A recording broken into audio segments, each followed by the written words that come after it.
সন্ধ্যে 8:30 মতো বাজে, আমি চলে এসেছিলাম রান্নাঘরে রুটি বানাবো বলে।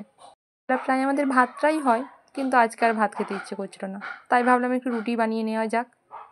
আমি একটা পাত্রে কিছুটা পরিমাণ আটা নিয়ে নিয়েছি। আমি খুব বেশি রুটি বানাবো না, ওই 6-7টা মতোই রুটি বানাবো, সেইভাবে মাপ করেই আমি আটা নিয়ে নিয়েছি। আমি না রুটি বানানোর সময় আটার মধ্যে সামান্য পরিমাণ কিছুটা তেল দিই। তো তেল দিলে রুটিটা ভালো মতোই নরম হয় আর ফোলেও ভালো। সময় আটার ডোটা যতটাই নরম করে মাখানো যায় ততই ভালো, তাতে রুটিটা ভালোই সফট হয়। তো সেই মতো আমি নরম নরম করে আটার ডোটা মেখে নিয়েছিলাম। এবার লেচিগুলোও কেটে নিচ্ছিলাম, দিয়ে এবার রুটিগুলোকে আমি ভালো মতো বেলে নেব।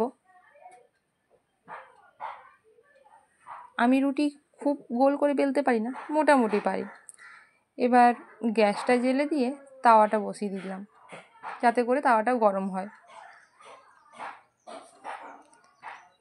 আমি না একসাথে সমস্ত রুটি বেলে নিই না, একটা করে বেলি একটা করে ভাজি, সেটা আমার সুবিধেই হয়।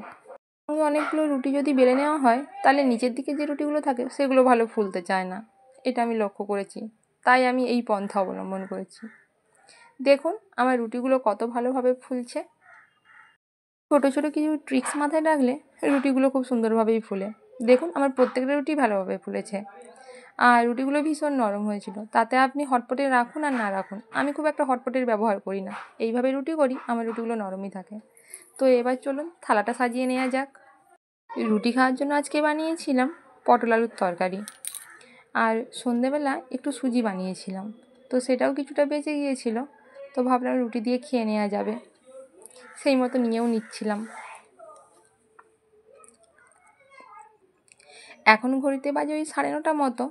এবার আমরা রাতের খাবারটা খেয়ে নেব। এখন আমার মেয়ে ঘুমিয়ে পড়েছে। আপনারা ভাবছেন তো 8:30টাতে বাচ্চাটা ঘুমোলো, আবার 9:30টাতে ঘুমিয়ে পড়েছে।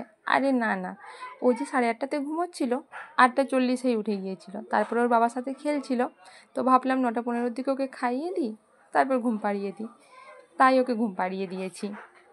আর আমিও খেয়ে নিচ্ছিলাম। আর আজকে কি খেলার ফাইনাল ম্যাচ ছিল, তাই আমার হাজব্যান্ড টিভি দেখতে দেখতেই খাচ্ছিল। আপনাদের সাথে গল্প করতে করতে আমার খাওয়াটাও কমপ্লিট হয়ে গিয়েছিল। চলুন আজকের মতো এই পর্যন্ত। সবাইকে শুভরাত্রি।